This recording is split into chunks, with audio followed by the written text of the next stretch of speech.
Welcome to our deep dive into how third-party convenience turned into the silent breach vector in 2025.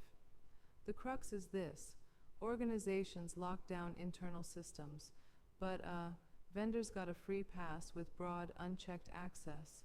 It's like leaving the back door open, right? Absolutely. So vendors, who were once trusted allies, are now the primary gateways for breaches. Exactly. It's not so much that vendors turned rogue, it's that the very convenience we rely on became a risk.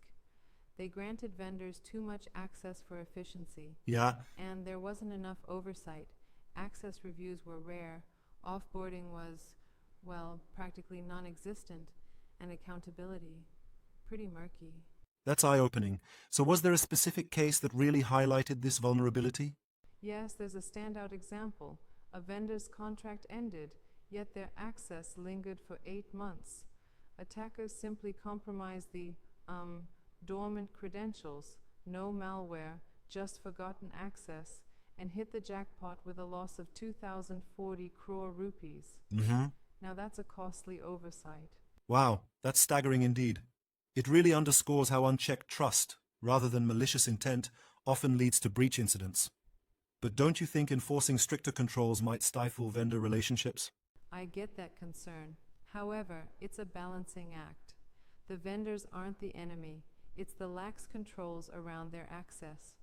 The approach here pins down three key measures: comprehensive vendor inventories, limiting access with time-bound credentials, and robust authentication methods like multi-factor authentication and single sign-on. Right.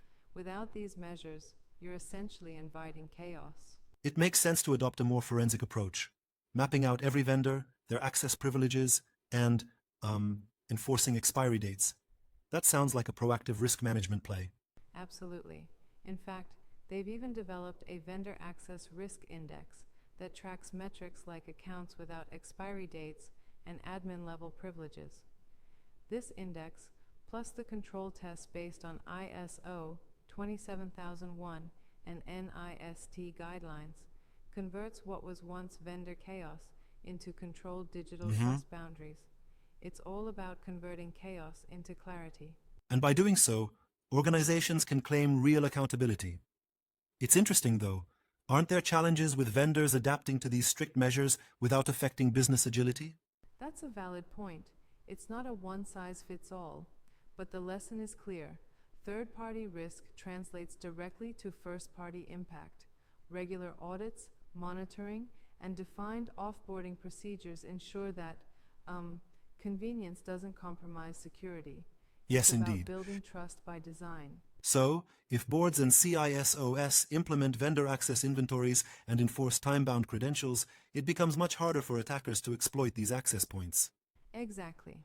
With the right tools, IAM, PAM, and so on, organizations can effectively manage vendor privileges and monitor their activities. Ultimately, it's a wake-up call. The strongest firewall is useless if vendors can just walk right through it. That's the Absolutely. silent trap we need to watch out for. Well, this insight certainly brings the urgency of vendor access governance to the forefront. Thanks for breaking it down so clearly. Anytime. Keeping our digital trust intact means scrutinizing every access point, even the ones we think are convenient. Stay secure out there.